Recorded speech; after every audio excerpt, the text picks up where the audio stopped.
As Americans celebrated 4th of July with pride, some in the liberal media decided it was a good idea to target the American flag.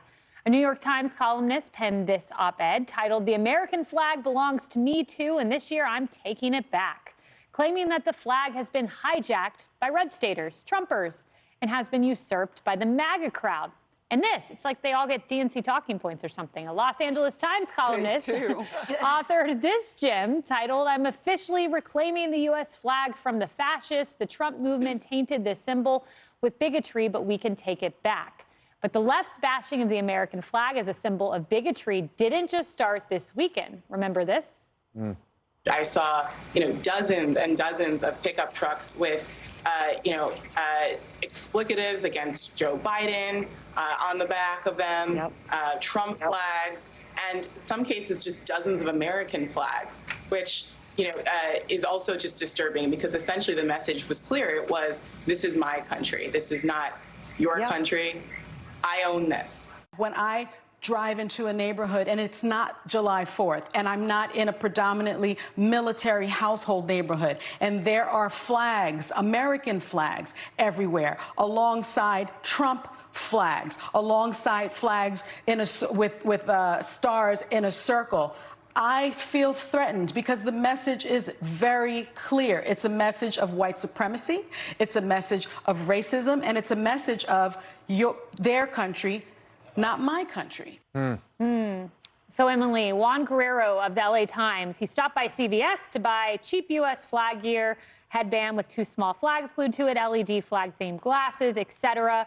But the flag has changed meaning for many of us. At the drugstore, I grabbed the patriotic items, quickly used self-checkout, hoping no one would see.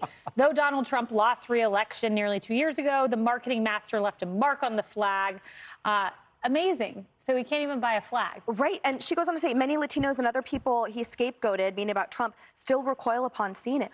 Who are they speaking for? And why are they speaking it? It is one more elitist liberal that knows better than you, person of color. Oh, no. This is how you're going to feel. This is how you're going to vote. Listen to me. This is what should upset you. This is why. Margaret Rankle of the New York Times also wrote a similar disgusting, reprehensible article where she says, Old Glory is now hijacked by the red staters and all their irredeemable tackiness. I'm pretty sure white people are buying this stuff. You know who's wearing this stuff, Margaret? And by this stuff, I mean the American flag. Servicemen and women. And 30% of active duty enlisted women are African American. 22% are Hispanic. 1 in 5 are black men. And they are proudly wearing this flag because they know what this flag means, which is freedom, faith, and liberty. And they have been willing to die for it. And yet here there are people calling it tacky and equating it with white nationalism agenda. It's infuriating. He went even further than that, Emily. He said he dumped the merchandise on his couch. The stuff looked like clownish and sinister, like the authoritarian himself. Well, but this belies something, and they don't even realize what they're saying. That factions of America would adopt the mindset of the people they claim to deplore, mainly the Confederates, who generations ago said, that's not my flag, this is my union, I have my own flag. That's what they're now moving into the position of, saying the American flag is no good and repudiating the country. I'm sorry, this is one of the few sources of unity we have left in the United States, our flag. We should defend it, we should gather around it, no matter our political differences, and woe to us if we don't. Challenges always come, and our military steps up.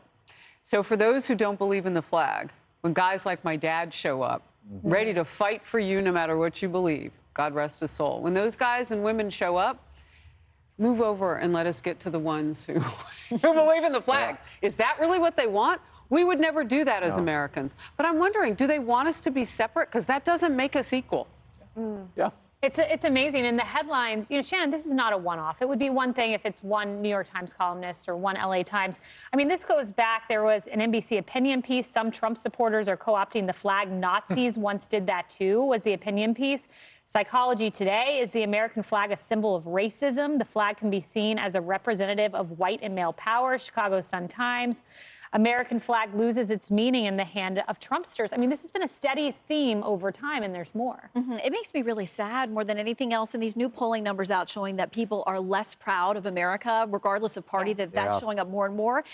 We should think about what unites us. It makes me really sad that people actually feel threatened by the flag. It's something that so much blood, sweat, and tears has poured into. And think about, you know, even the ability to burn the flag. The Supreme Court has said you should be able to do that. It's a symbol of what gives us the power to protest and all these things. Even the late Justice Scalia said, did I want to vote this way? No. He said, I would love to throw everyone in jail who burns the flag, but I'm looking to what the law says, what the Constitution says, and how we're to view this flag. It gives us the power to talk back, to push back, to protest, and all of those things. And I think we should take, you know, joy in that as Americans, that regardless of whether the person you voted for is running this country or not, like, there's so much good here, and we have ways to change our country and make it better when we need to improve. Yeah, we don't always get our way. You know, I didn't for the first 30 years of my life with Roe v. Wade being in place, but I love my country no matter what. That is first and it's paramount.